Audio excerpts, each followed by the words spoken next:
All right, this is day 5. Okay, wow. So today I am going to be talking about overcoming fear, right? And so my biggest thought for overcoming fear was being honest with yourself, right? Being honest with exactly what is going on with you.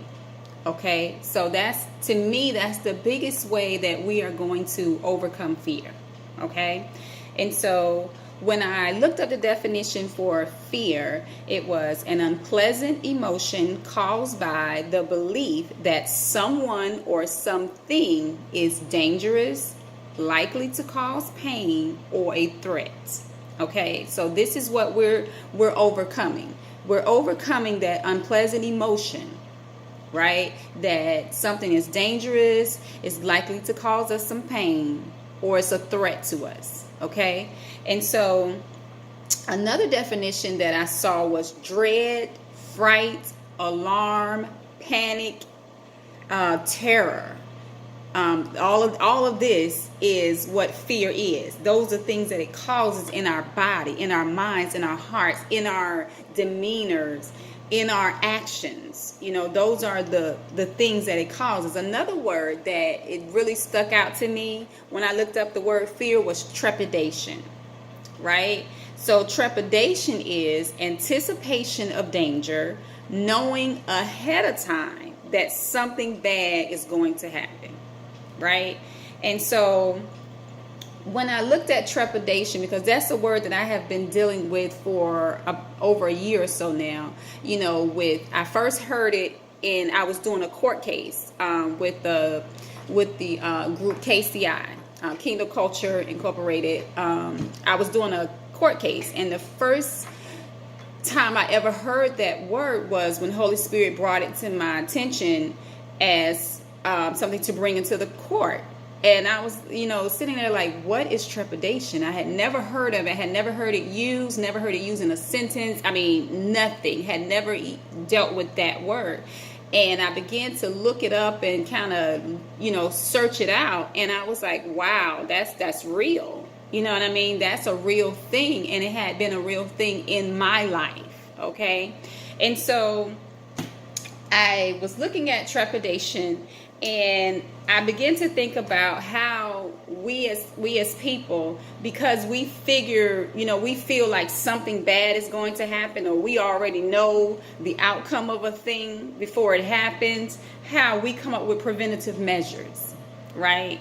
We know it's going to go a certain way, and we're planning for it ahead of time. So that way we have preventative measures. That's what I'm getting at with it. So my thing was, it comes from the mind, right? It comes from our mind. Well, it starts in our heart first, because something had to have happened. Remember, cause and effect. Something had to have happened before to cause us to have that anxiety, or that knowing, that trepidation. You know what I mean? Something had to have happened. Something caused that trepidation. Something caused that to be a part of me. Okay, so because we're dealing with me, I'm dealing with myself, right? And so my question was, I started to do something that I call a root cause study. Right, that's what I call it. So I want to get to the root of it. Where did it start in my life? How did it end up in my heart? Right? How did this end up in my heart? Because I want to overcome fear. I want to overcome this. So how did it end up in my heart?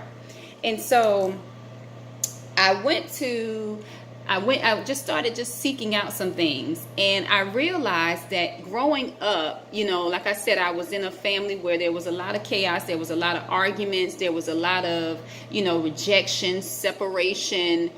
Sometimes if one person was mad at the other, we didn't see them for months, sometimes years, or, you know what I mean? It was like, well, you're mad at him, but I'm not mad at him. I want to see him.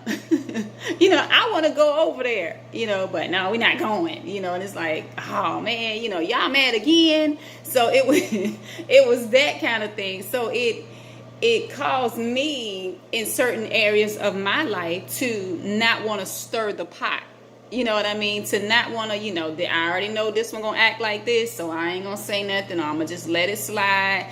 Or, you have some family members that just all the time, it's always got to be their way. It's always got to go the way they feel like it's going to go. That it should go. They always got to be in control. So you just slide back and just be like, you know what? I'm gonna just let it happen, let it do, even if it ain't right. Just let it go, let it, And it's like you sit there and you anticipate that this is how it's gonna be. So we're just gonna allow it to be that way. But in doing that, it caused a lot of, it still caused pain. It still caused hurt. It caused a lot of confusion. It caused a lot of feelings of rejection because you felt like people didn't, if you're mad at this one didn't do anything to you, so why are you rejecting that one? So it caused a whole lot of just different feelings and emotions, and caused you to look at things just differently. Like, it caused me to think that, okay, so I shouldn't love you if you don't do what I feel like you should do. Or I shouldn't like you or want to be around you because you're not doing what I feel like you should be doing. So in my eyes, that's a lot of control. That's a lot of manipulation. You know what I mean? So it's like when I began to just look at those type of behaviors, it was like, no, it's not right. That's not right. And no matter how long it's been going on, it doesn't make it right. It doesn't, no matter who's doing it, it doesn't make it right. And so I began to look at that, and it was like, it caused a lot of abuse, a lot of rejection, a lot of, disunity. It caused a lot of things to just fall apart in our family. And it was like, why is it like that? I began to ask that question. Why is it like that? Where did it begin? Where did that come from? You know what I mean? Because I'm the type, I don't like a lot of foolishness. I don't like foolishness. I've never liked it, and I'll stay far from it. I don't have time to deal with it, right? But I love family. I love the family element. I love the part of family coming together, having a good time. You know what I mean? Laughing, joke. I come from a family that like to laugh and joke, and when we get together, you're going to laugh. But then it became, you're gonna laugh, but then somebody gonna end up in the argument. It's usually the same 2 or 3 that end up in the argument, but you're just like, okay, this is just how it is. You already know. This one get 1 or 2 drinks in them, it's just over. This one don't get their way, it's just gonna be a problem. And so that trepidation was there, but it kind of trickled out into other areas of my life. You know what I mean? Even workplace, relationships, friendships. It was just always that apprehension, that fear that this is gonna be this way, and I had to get to a place, and I'm still getting to that place in a lot of areas in my life, to where you have to let people be who they are. You know what I mean? You can't say that this is going to be this way, because what I'm doing is I'm stepping in the place of God, because He's all knowing. I'm not all knowing. You know what I mean? Now I've stepped out of my area where I'm supposed to be. I'm stepping out of, I'm veering out of my lane, right? So God has not given us a spirit of fear, but He's given us He's given us sound mind.